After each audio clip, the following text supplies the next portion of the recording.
Well, welcome everybody to our fourth and final 40 Minutes with Fran of the school year. For those who are not aware, this is an event that the Alumni Association Council hosts. They come up with the topic, and this year's topic, or today's topic, is about robotics. Everyone thought that would be an interesting one for alumni to learn more about our robotics team and to know we even have a team. And this year in particular, we're thrilled because we have Hanna, and I'm sorry, I do not have practiced your name. Is it Keyerleber? Yeah, actually, Keyerleber. Good job. And we also have Kate Snow. So we both are alumni here, and Hanna is the mentor for the robotics team. Kate was part of our robotics team and has gone on to a career in engineering. So we thought it would be great for these two alums to come back and talk about the robotics program here at HB, what makes it to stand out amongst other schools, and how they've used that to move on to careers outside of HB. So I will let you all. Great. Well, Missy, that's a great introduction. And it has absolutely been a pleasure to work with Hanna this year. She is inspirational and motivating the girls to try new things. And certainly I know Kate was perhaps an alum who put forward the robotics program. And then Hanna, I think you were the team captain the very next year to go forward again. And when you both were here, our team had great momentum. Then, of course, we had a pandemic.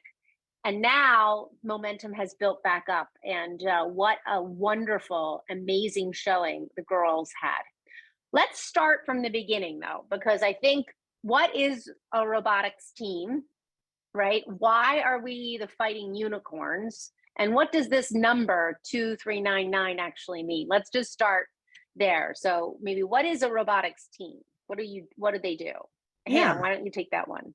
So our robotics team is part of FIRST, which stands for Inspiration and Recognition of Science and Technology. It is an international organization that motivates kindergarten through 12th grade students to get interested and get excited for STEM, because everyone can go pro in STEM is what they like to say. So they want to demonstrate that it is a very possible, very real career path for anybody, and they want to make sure that kids are having fun doing it. So specifically, we have a FIRST robotics competition team here at Hathaway Brown, which caters to 9th through 12th grade students. And I know that, you might think about BattleBots as a potential thing that we are doing, but what we're actually doing is building these 120, 130 pound robots to compete on basketball court sized fields in strategic gameplay. So every year a challenge is released, and then students have 8 weeks to strategize and design and build and program a functional robot that they then take to competition and do as best they can at competition against other teams from across the country. It's amazing. And correct me if I'm wrong, one of the keys of getting a robotics team like ours together is kind of you cannibalize last year's robot to really think about next year's robot. So you're always iterating and really thinking differently about what you have. Can you talk, maybe Kate, can you talk a little bit about the legacy that you left here in the cannibalization, or how that process happens?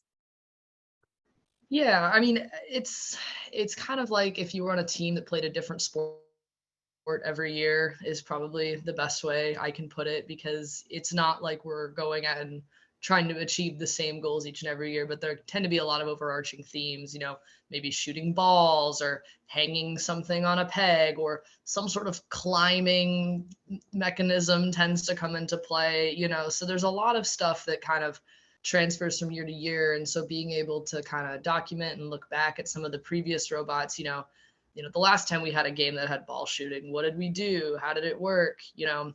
What are things that we think we could improve upon? What are things that we might want to do again? That type of stuff.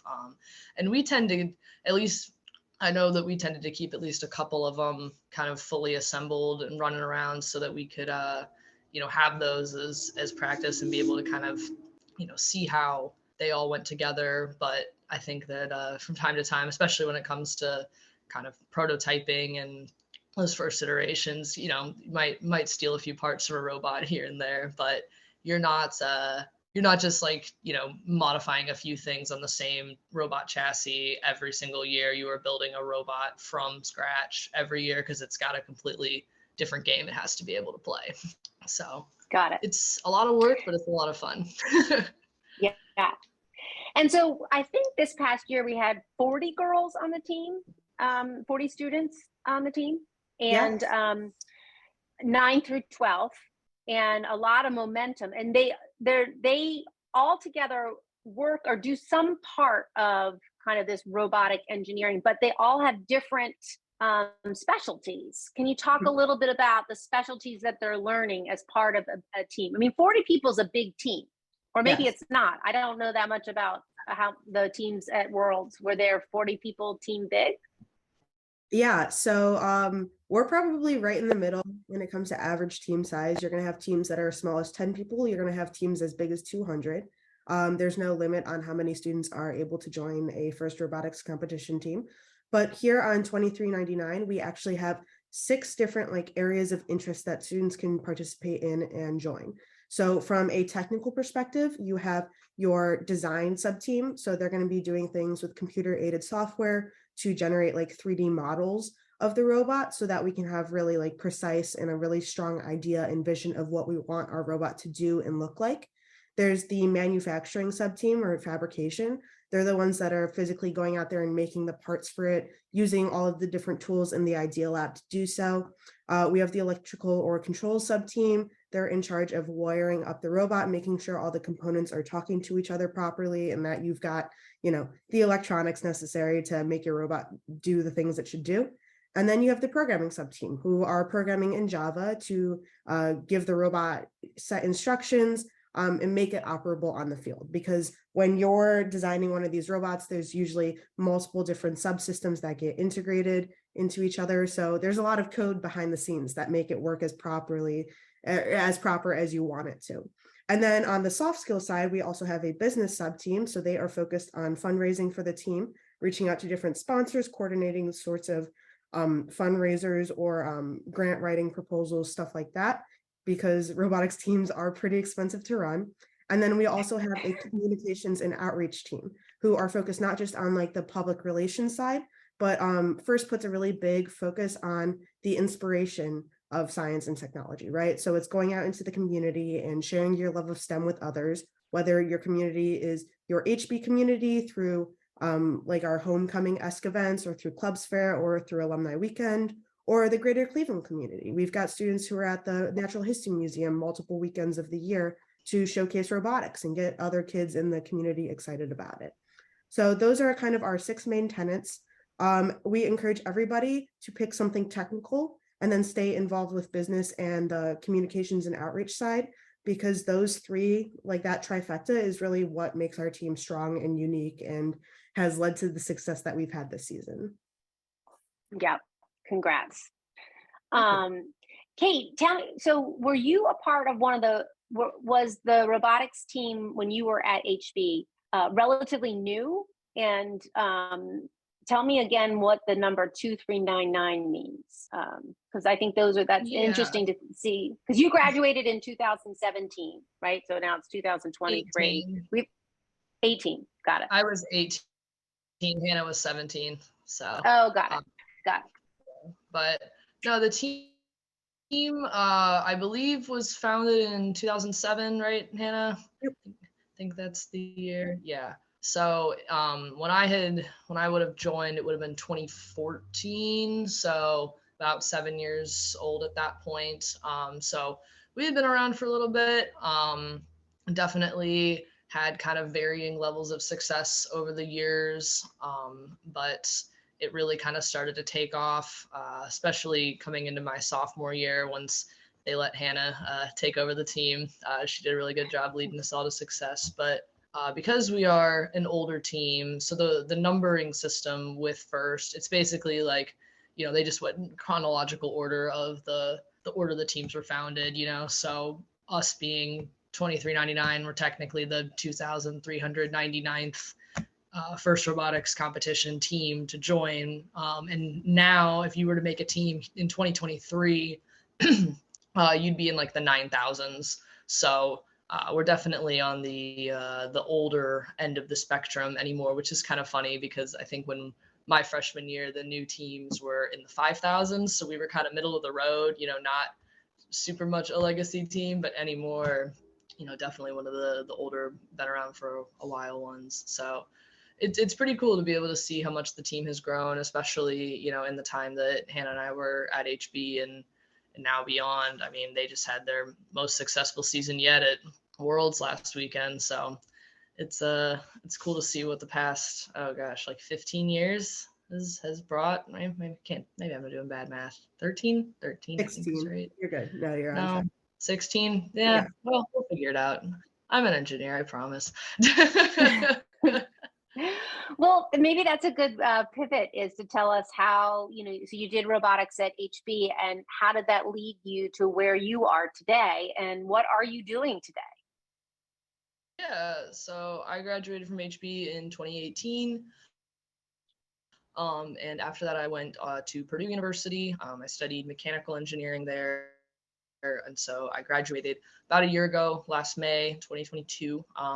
And from there, I got a job working for Caterpillar. And so I know most people think Caterpillar and they think like excavators and dump trucks and stuff. I actually work in our large power systems division, which we make giant engines that are like 8 feet tall. They're so big that they don't go in any of the Cat machines other than our mining trucks, where a tire is twice as tall as a human being. So these are Oh, there some we of the largest go. Look engines at you'll ever that. see. That's me.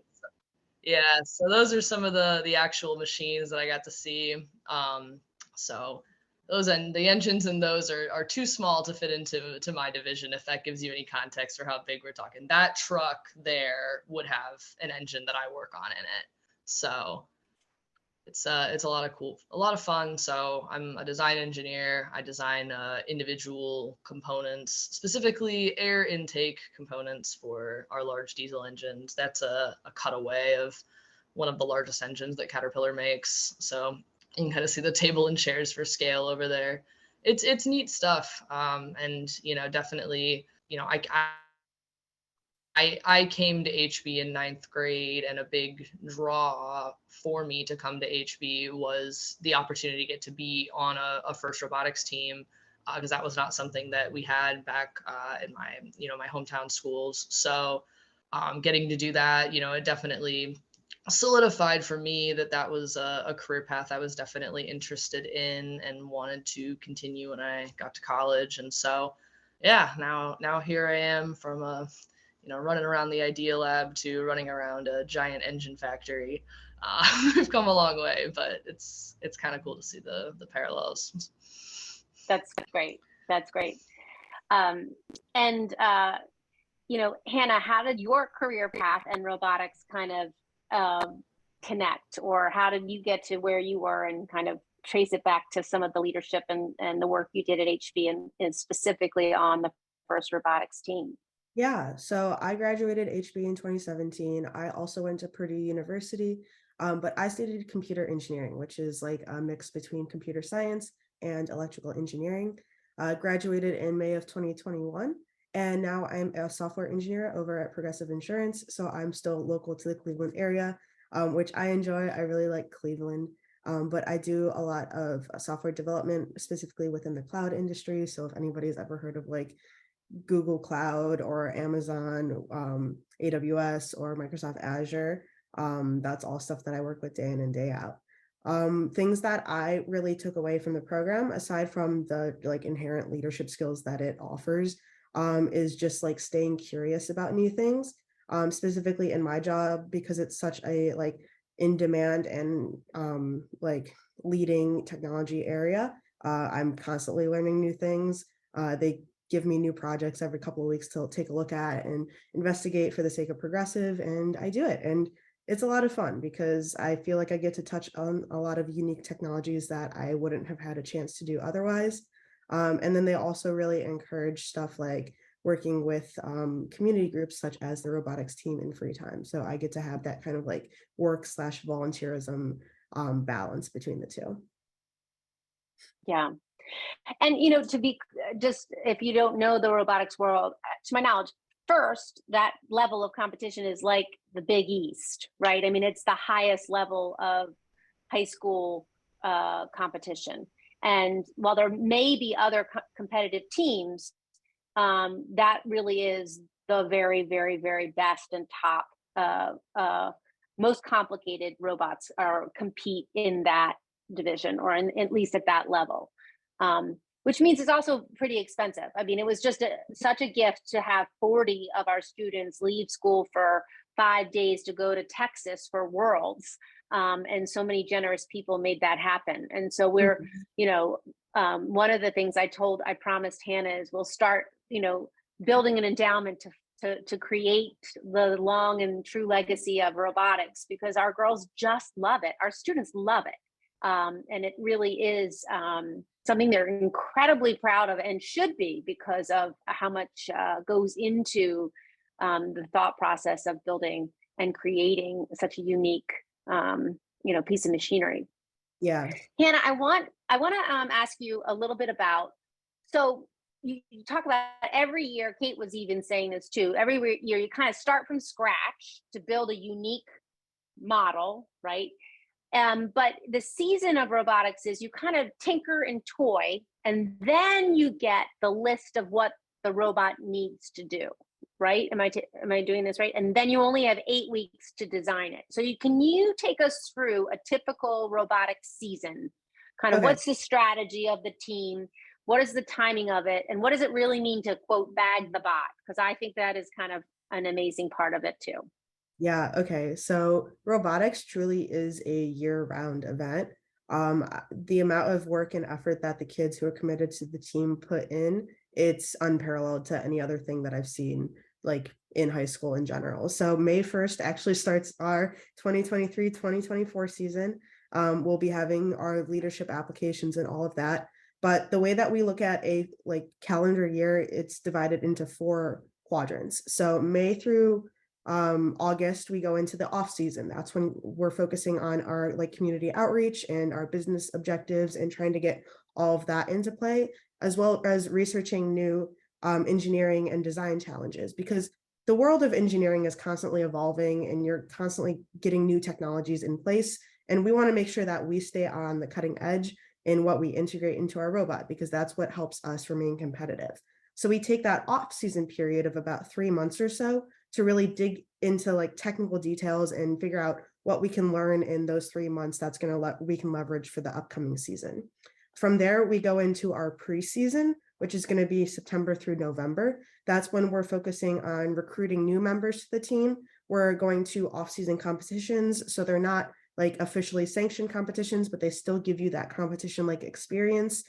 We've traveled as far as Columbus to some of those, and it's really just to get kids more hands-on opportunities, making sure that they understand the scope and the breadth and the depth of the program.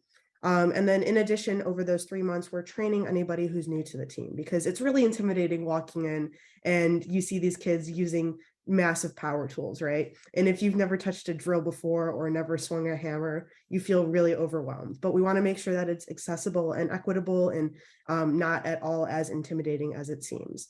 From there, we go into build season. So the first Saturday in January is when the challenge is released, and all those 6 months of prep work really go into play, because you are given a new challenge and you immediately have to start strategizing and designing and building to play to your strengths and to figure out basically how you're going to win the game. So you spend January and February and a little bit of March working on that.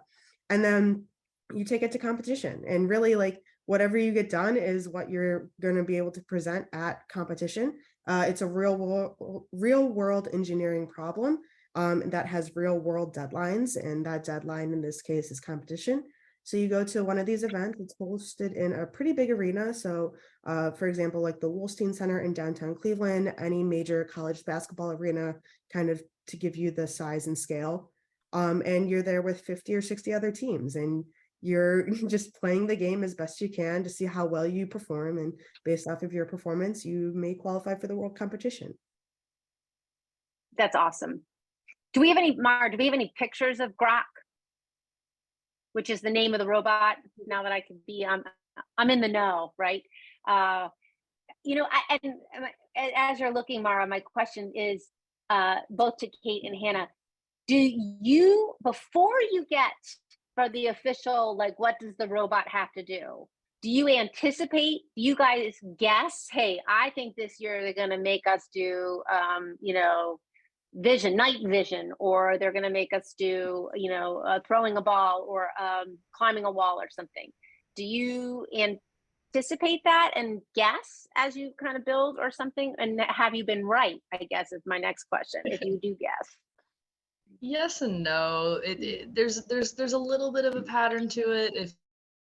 If you look back, like they'll have this, there's kind of like the general like categories of games. You'll have a game where you have to stack stuff, you have a game where you have to shoot balls, you'll have a game where there's some sort of crazy part manipulation, and like a lot of the kind of general vibes of the games, they tend to kind of cycle through over and over and over again. So if you can be sitting here thinking, oh, there hasn't been a stacking game in a while, maybe this year will be a stacking game, but they could totally throw you for a loop and you would never even know.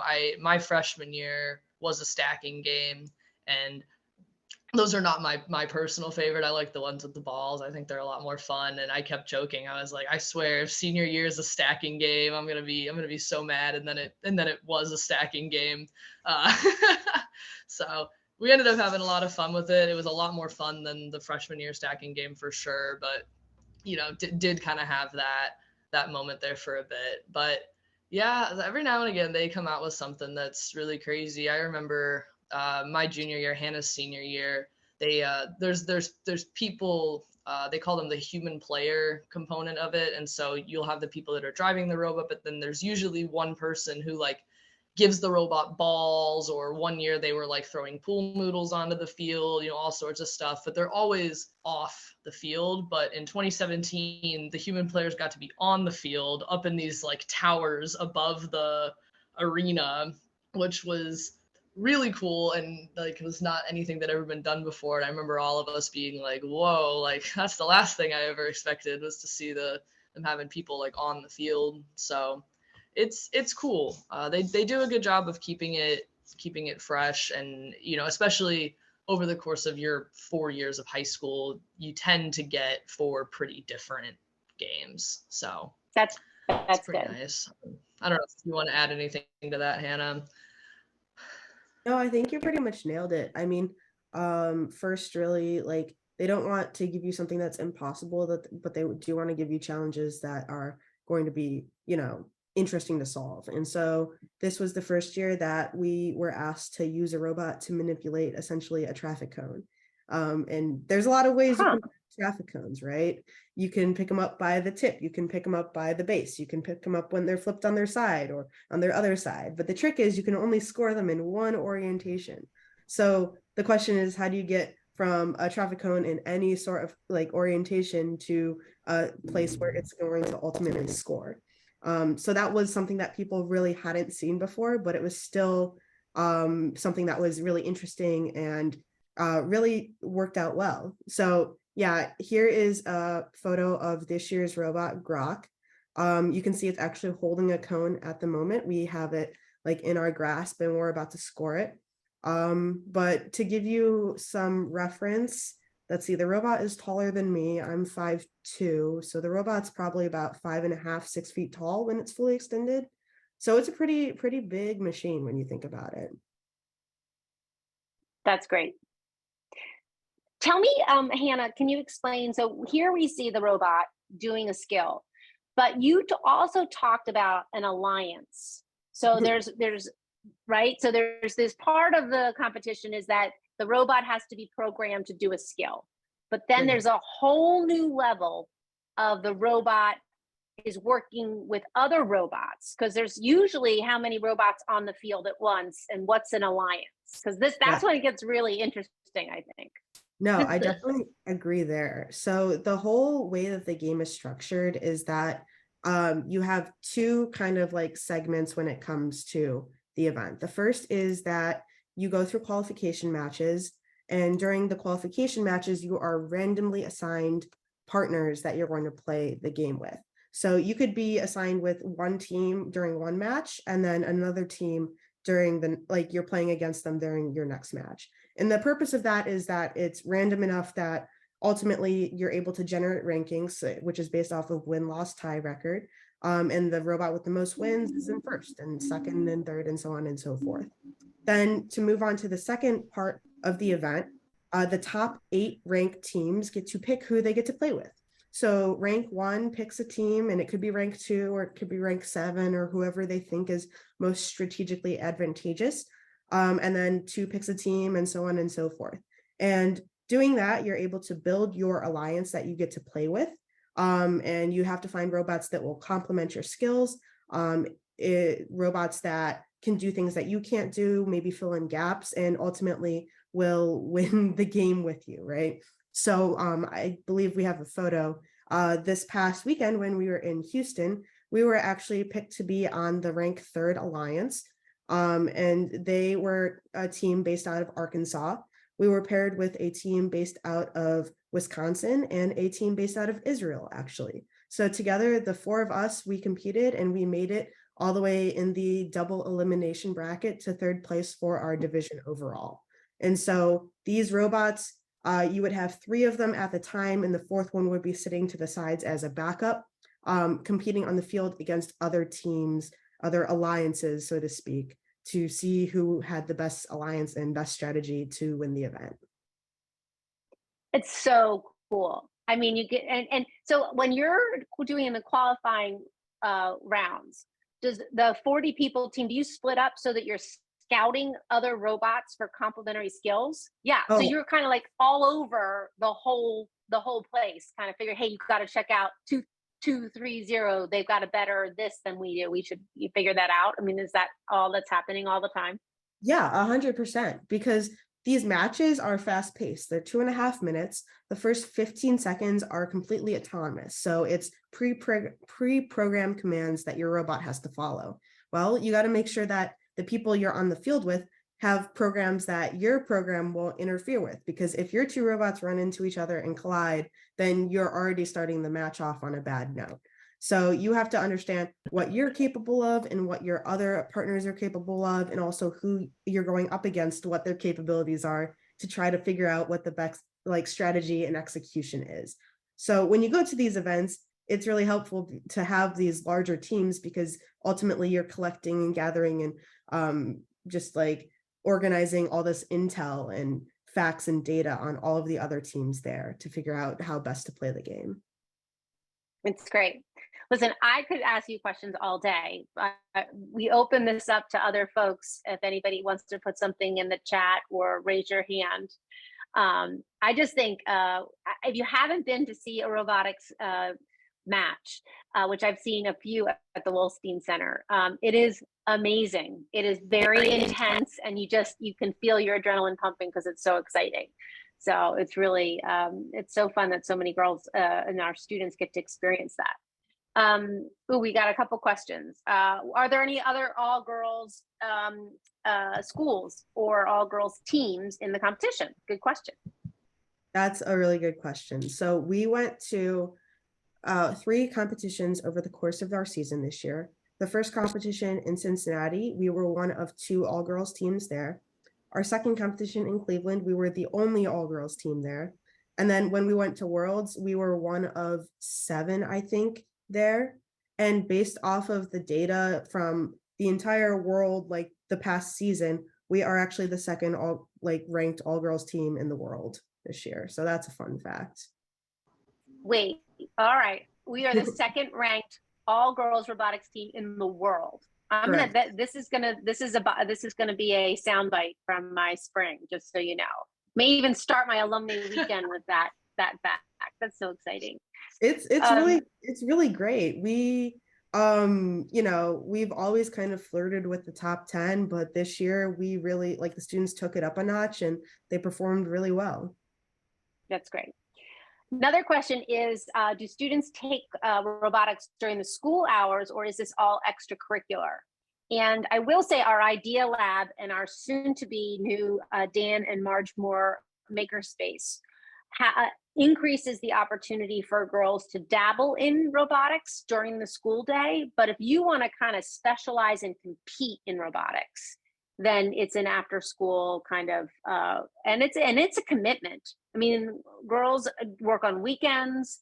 It's early in the morning sometimes, or late at night, depending on where we are before we kind of, have to, wrap up the robot.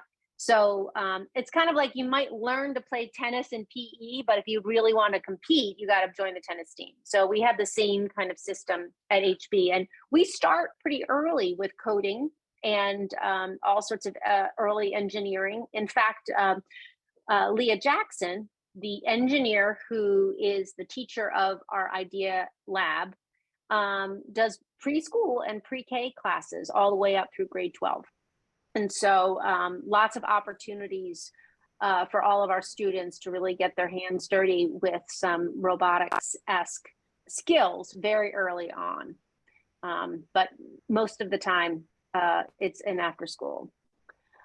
Who's number one and how can we beat them? Listen, that is a question right out of Fran Bisselle's mouth, although somebody else asked it, because I'm all about winning. But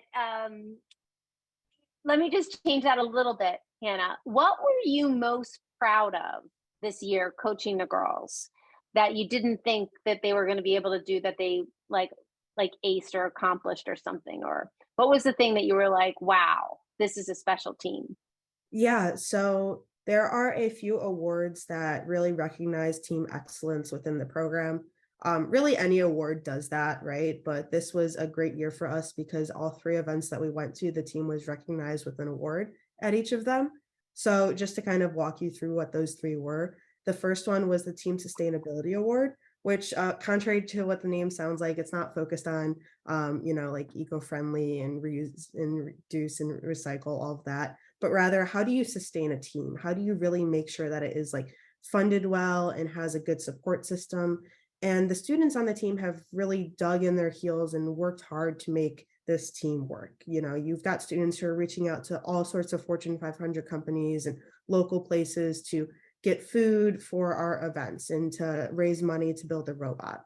So that was 100% deserved. And then once we got to our second competition, they were awarded the Engineering Inspiration Award, which really is a testament to how dedicated and passionate they are about spreading a love and awareness of engineering and STEM with their community. That award is probably the second most prestigious award at first, and the one that is just above that only requires like everything that you're doing and more sort of deal, but it's an award that really exemplifies how great our students are. It's something that they've worked hard not just to build a great robot, but to build a really strong community, a really solid foundation as a team, and to make sure that we have got all of this in motion going forward, right? Like we barely had 24 hours before team members were trying to schedule more outreach events with the Aspire program at HB and with the 8th grade for the 8th grade demo and all of that stuff. And then once we got to Worlds, we were recognized with the Team Spirit Award, which is exciting because these students are so into it, love what they do, and to have that passion recognized on a global scale is really special. Well, congratulations. Again, Hanna, I think your leadership has really ignited and transformed the team. I think we were good last year, and clearly we're number 2, soon to be number 1 next year in the world. And that's due in part to your leadership and guidance. So, thank you.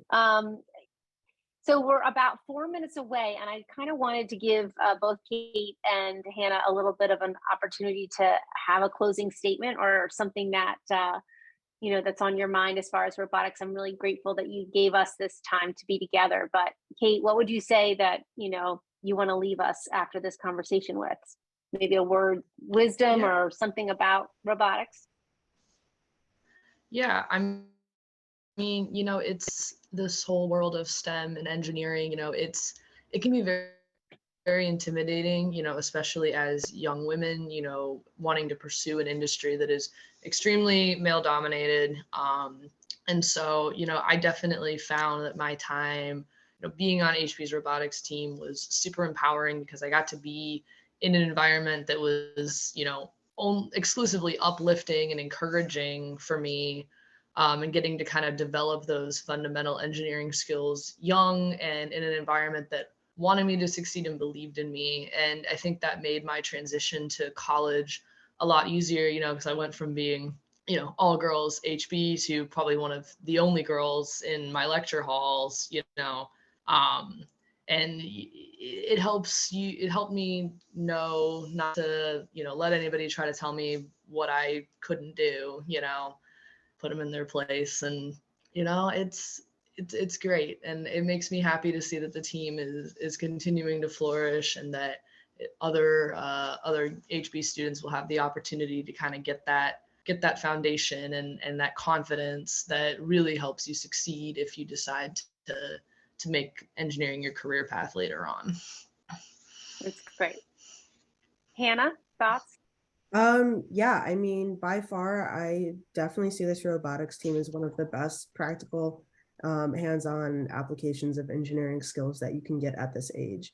The things that prepare me the most for some of my engineering classes in college were the things that I learned on this team.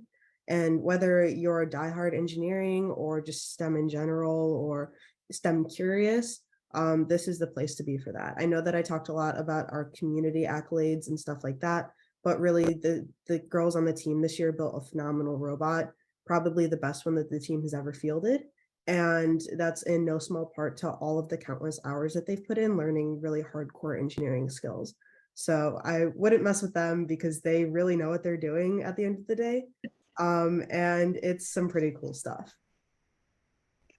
Don't mess with them. I like that. That's maybe the tagline of this whole thing. Don't mess with us. We're number 2. We're going to be number 1.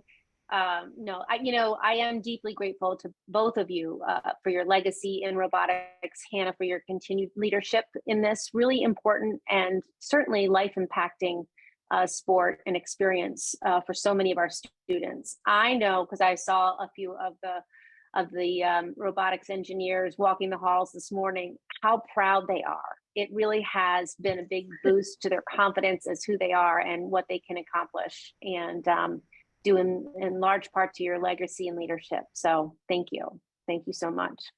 Well, that concludes our 40 minutes with Fran, and this was a really fun something to learn about. And I do think you can go, maybe we should send the link out, Hanna, of can you still see some of the competitions from World? Are they still up there? Because I was watching and, popping in and out from afar. Do they have some of our competitions we could embed in a link? Yeah, that's great. I have a bunch of YouTube videos I can send over. Oh, good. That would be great. So you can see us in action. Thanks everybody for joining, and thank you, Kate and Hanna. Really appreciate it. Have a fabulous afternoon. Take care. Thanks, everyone.